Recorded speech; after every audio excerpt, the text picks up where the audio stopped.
So my name is Josh Tolley. I'm a nationally syndicated radio talk show host. I'm also the author of a number of books on faith, family, and business. And I also am the founding partner of an organization called Purple Monkey Garage, where we fix businesses and repair lives. So when I graduated from high school, I was functionally illiterate. I read at, I think, a second or a third grade level. And I was so shy that I couldn't order a hamburger from McDonald's. I couldn't answer the phone if it rang. But I knew I needed to be an entrepreneur. I knew that had something to do with where my life was going. And I remember as I was teaching myself how to read, and yeah, I started with CJ and Run books. Eventually, I worked up to magazines. Magazines are written at a sixth grade level. And I was reading the Forbes 400 list. And it's not that money's the most important thing. It's never been my goal to be on the list. But as I'm reading this list, I've noticed that there's something in common that all 400 people have. None of them had a job. And I thought to myself, wait a second, if there's 300 million people in this country, and they're all doing the go to school, go to college, get good grades, get a good job, how come that has never worked, even by fluke, for anybody who got on this list? And then as I looked at the list more in depth, I realized number 1, number 2, number 4, number 7 all dropped out of school. At the time, there was a gentleman on the list from Idaho who had a 7th grade education. He dropped out of school in 8th grade, so he had a 7th grade education, and he was worth billions of dollars. So I started thinking, well, wait a second, what have they been teaching me? What was the purpose of the education that I was getting? And I realized that it was largely just to create an employee, to regurgitate answers. And the teachers were wonderful once they realized I couldn't read. There were some great teachers who said, hey, you know what, you got to do this, you got to get your grades up, you got to go to college, you got to go to school. And even though I was shy, I was already an entrepreneur. And even in middle school and high school, as a shy entrepreneur, I was making more than my teachers. So there was this part of me that said, wait a second, I'm already beating you in the game of life, right? And as a kid, you don't know about marriage or faith or, the important things. But just from why am I going to school? To get a job. Well, you went to school, you got a master's degree, and I'm, as a 14-year-old, making more money than you are. Why am I going to pursue this path? So I knew that entrepreneurship was the option. I overcame the shyness. I taught myself how to read and have since started over 50 businesses for myself, tens of thousands for other people. And I do this all over the world now. Awesome. Tell me what an entrepreneur is. An entrepreneur is somebody that actually sees the opportunity. Right now in America, we have about 27 million small business owners. And unfortunately, even that number is declining as we are closing more businesses than opening them. But a small business owner is somebody who has that employment mindset their entire life from school onward. Then they decide to start a business, and they usually start the business incorrectly. They start a business where they themselves are the ones that are providing the product, service, good, whatever. So they end up in a situation where the business owns them. They're working 40 hours a week, maybe 50 hours a week, and then they say, oh, well, I never should have done this because this is worse than even having a job. But that's not entrepreneurship. Entrepreneurship does it backwards. Entrepreneurship says, what is the goal in life? What's the goal? What sort of life do I want? And then what sort of businesses will provide me that life? Typically, when I go into a business, I know there's a problem if the business was started by somebody who is either chasing something they know or something they like. I understand, people tell us, oh, do what you love, you'll never work a day in your life. For 99% of people, that's a lie. It's an absolute lie. Because what you do then is you actually put blinders on. And now you only see that thing you love. And then that thing you love becomes the only thing that provides money. And more often than not, that thing eventually owns you. And we're supposed to love, in my opinion, we're supposed to love God. We're supposed to be a servant to God, not money anyway. So what we need to do is we need to change that shift or make that shift and say, hey, why don't I do it backwards? Just like when you were a kid. The easiest way to do a maze was backwards. You start at the finish and then you go to the start. Well, you have to do the same thing with life. See, when we're in school, we have this massive dream, right? We want to be missionaries in Uganda, or we want to have a nice house in Italy, whatever the dream is.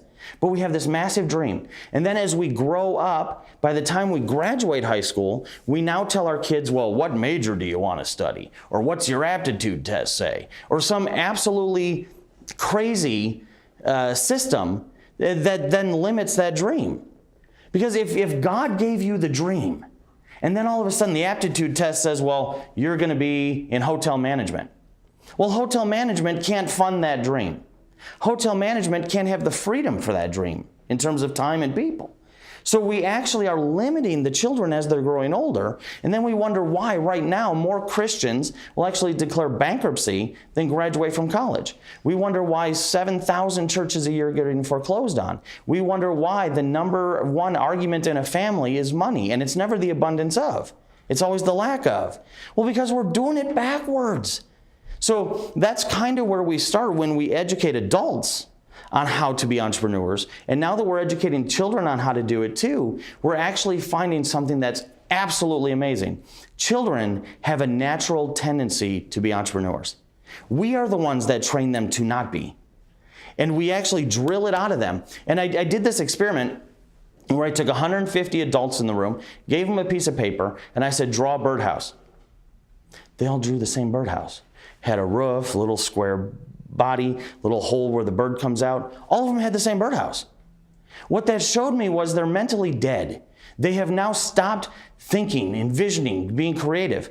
Go to the same 150, but this time instead of adults, make it 5-year-olds and say, draw me a birdhouse. You will have 150 different birdhouses, which means there's creativity when they're 5, and they lost creativity when they're 20 or 30 or 40.